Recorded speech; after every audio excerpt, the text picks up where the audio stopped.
What's up, guys? Welcome back to Keeping Up with the X-Men, where I try to keep up with the X-Men. That's a tall order, if you don't know. So we are going to try to finish off what I have of Generation X. Now, this is Generation X9, and it has been a little while since I've read this. I read an awful lot of X-Men books, so I kind of skim the pages, and I'll try to do the best I can with catching us up, and we'll see where we end up when it's all said and done. It starts us off with Quentin kind of moving around the stuff under the city, kind of picking up areas and whatnot. Not under the city, in the city. He's picking up girders and all kinds of crap like that. And they leave Shogun with a possum. And even Krakoa's kind of walking around the city trying to help out and whatnot, while Nature Girl, which I like her. You know, I don't have a lot of experience with her, but there's something about her that caught my interest almost immediately. She talks with birds and animals and trees and crap like that, and she can kind of feel the green, I guess. She's kind of like a cool, not bad guy version of Pamela Ivy. Maybe not exactly, but I get that feeling off of her. Like, she's very interconnected with nature, but it's not in a negative way, and I really like that. So then we go back under the city, and we got Bling, and remember that Jubilee, now this has been a while since we were talking about this, but Jubilee had fell down into the, they had fallen down under the museum, and when this had happened, she ended up getting stabbed. Well, Bling pulls her off of that, is it rhubarb? I think it's called a piece of rhubarb or something like that. Can't remember. But anyways, she pulls her off of there. They're all down there looking around when I believe Quentin is just throwing crap around. Just brow, brow, brow, brow, just throwing crap because he's Quentin, and Quentin has this thing about not paying attention to the things that surround him. He's kind of an in-the-moment guy, and he's got a bit of a problem with not paying attention.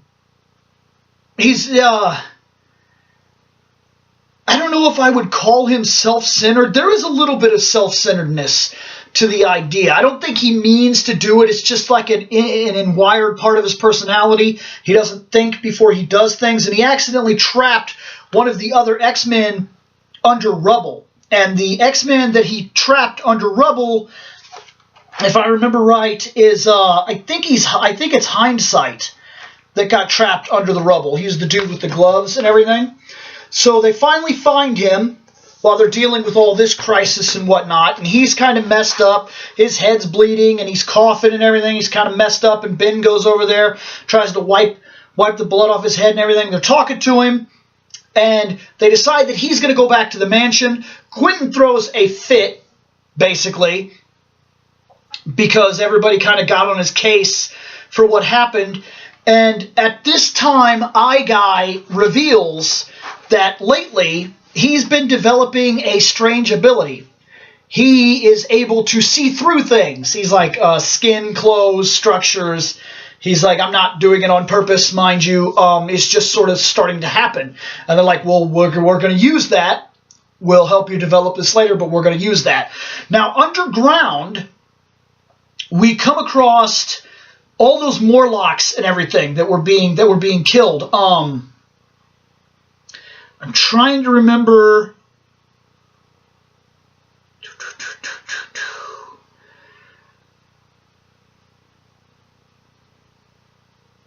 I can't remember what her name was, but it's the girl that has the monster in her hand that comes out. Like, this is Generation X was not my book, guys. I'm just getting into this, and it's just now over too. Like, I never even got a chance to really get into it. I skipped on Generation X back when it came out, and now that I'm getting back into the X-Men and I'm starting to kind of go back through the backlog catalog and stuff like that as I'm doing all the new stuff, I've come across an issue where there are definitely things I don't know.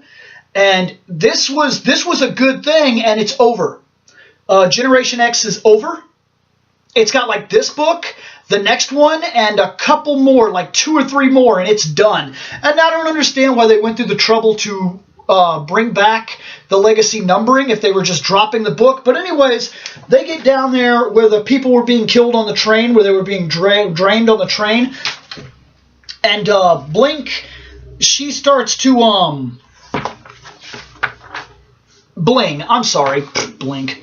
I'm confusing something with another one of the books because Cable has something going on as well.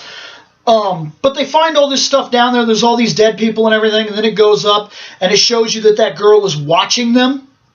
And I cannot remember her name. I really can't. But anyways, you see that she's kind of trailing them. She's watching. And we get the reintroduction of Husk. Now, Husk I actually do have a little bit of experience with. And I like Husk. I think Husk is pretty cool. I can't remember exactly how her powers work. But what's going on with her is that she can peel off her skin, and when she does it, she can reveal a layer of something underneath. And I believe she's stuck like that for a while after she does it. She can't just be like, and just peel it off. She has to kind of like, her skin will kind of like grow back and replace the layer of what she, what she is. But she can do this with almost anything. She needs to be a rock person, like a rock woman. She just rips the skin off, and underneath she's a rock person, and she'll be a rock person for a while. If she needs to be diamond for a while, she just rips the skin off, and she's diamond for a while. I saw a really cool fight between her and Cyclops, where Cyclops was easily winning that fight, because but then she got tired of this brown crap, and she rips her skin off. Bam! And she's just a full 100% ruby quartz woman under her skin. And now his brown means nothing. She just wasted him. She was just like, just tore him down. It was awesome. And that was one of my very early encounters with her. And I was like, holy crap. Like, she could just do that? She could just like, oh, we need a Colossus for a minute. Bam! And she's just Colossus for a minute. I like her. And I also like that she's one of those strange characters. I'm going to say strange because this doesn't happen in superheroes very often. Oftentimes, superheroes are cursed to be superheroes. Forever you will be superhero. I superhero.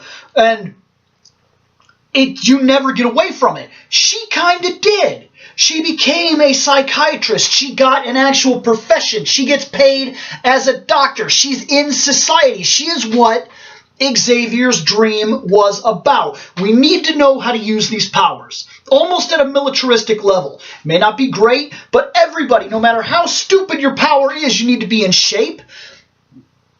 You need to be sharp. You need to be toned, and you need to be ready.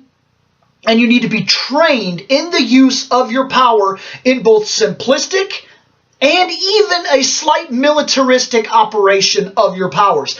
And the reason you need this is because if they ever go haywire, you need to be able to control them. If your power is to control fire like Pyro, you don't just want to learn the mundane of, well, I can kind of do this thing where I can light the stove. You don't want that. Because you need to know just how extreme that power is. You need to be trained at almost a military level, a strike force level. Because if something ever happens, if you wake up in the middle of the night and you're surrounded by flames, your house caught on fire, and your children are in the next room, and you get scared, and the only thing you ever learned about your powers was start the stove, you're going to kill somebody because you're going to freak out. You're going to be scared. You're going to wake up. You're going to, oh my God. And then the fire is going to spread and everything's going to go nuts. And that's going to be the end of your family. Well, Charles Xavier wanted you to understand your powers, training your powers, utilize your powers, be a benefit to both yourself and humankind on the whole. And then, in the long run, he did actually run a school. And when everything was said and done, the main goal was to integrate you into society and have you do the normal life thing. Yes, you have powers, but that doesn't mean you have to use them. You have to understand them so that you can use them responsibly, but you don't have to use them. And she's very interesting because she is part of that understanding. She has done that. She can still use her powers right now. They need to get under the earth. Guy can see that they are down there. That Jubilee and Bling are down there. He knows there's two people. They're down there. That makes sense. That's got to be them. But we can't get down there. And immediately, Husk is like, let me change into something a bit sturdier. And she does exactly what I'm talking about. I love Husk. Husk is so cool because it's that idea that I love about her, that there she is. She's just a psychiatrist. She's just a doctor. This is not what she does for a living. She's not a superhero. But because she knows how to use her powers responsibly, and because she has integrated into society, she's just a doctor who's at the right place at the right time. Those people need help. She can help them because she understands what she is and what she's capable of. She tears that off. She becomes steel or whatever, and she just punches through the ground, saves the day. They get down there. They find only Bling. They walk a little further back. They find Jubilee. Jubilee is on a, she's got her hand kind of stuck to the wall, kind of trying to make pain forget her hunger. And when she gets over there, she's offered the chance to feed. And this is not actually the best idea. See, they get there, and Juno, I believe it's Jono, Jono. He's the dude that doesn't have a mouth. He wears the scarf because he literally has no mouth there. It's not there. But he says, you need to be able to get out of here. You need strength. You need to feed. And he offers his arm, and he says, just a quick bite. That'll be fine for me. It'll be fine for you. We'll get you out of here. Because she's a vampire. And in case some people don't know, it's in case people are still living. Because there are people that only know the animated series. This is something that's real. Jubilee is a vampire. I believe she was bit by the son of Dracula, if I remember right. Or changed by the son of Dracula. And when she feeds on Jono, she accidentally does it in front of Shogo, the baby that she's been taking care of, and now he is scared to death of her because it looks really bad. It looks really bad, and she realizes when he starts crying, she turns around quick, and she's like, oh my God, he saw me do that. And so then we go back to the Xavier Institute, and Quentin is leaving, and he's leaving. He's on his way out, and Ben runs into him, and Ben is like, hey, what are you doing, man? And he's like, well, like you care, who cares, get on my way. So it's kind of, like I said, he's kind of got that push-off attitude. He's kind of like, oh, I cause problems for everybody, and I don't care anymore, and I'm on my way out. So he goes, and he gets Krakoa, and they leave, and Nature Girl watches them leave, and that's pretty much where we end the book, is right there, with him on his way out, and we are done here with this book. These are a little tough for me. You can tell when I know something and you can tell when I don't know something. As I said, I will never come in here and claim to be an expert. The only thing I am trying to do here is I currently go through every single thing that there is X-Men, and I'm trying to help you do the same. That's all. So I'm a fan of this material, and I have been for years. I got it all over the place. There are X-Men back there. There are X-Men right there. There's X-Men over here on the desk. My centerpiece to my desk. Aside from my computer, my centerpiece to my desk is my Dark Phoenix. She is always here. She is always here. I love Jean Grey. As I've said before, it's hard to explain why. I don't know. There's something about the imagery of the character, the power of the character, the fall from grace, the overwhelming entity aspect that she became, the development over time, how scared she was to get that kind of power. Normally in superhero comics, when a superhero becomes so strong, or whatever, or a guy gets superpowers, it's usually just like, bam, I'm a bad guy, bam, I'm a good guy.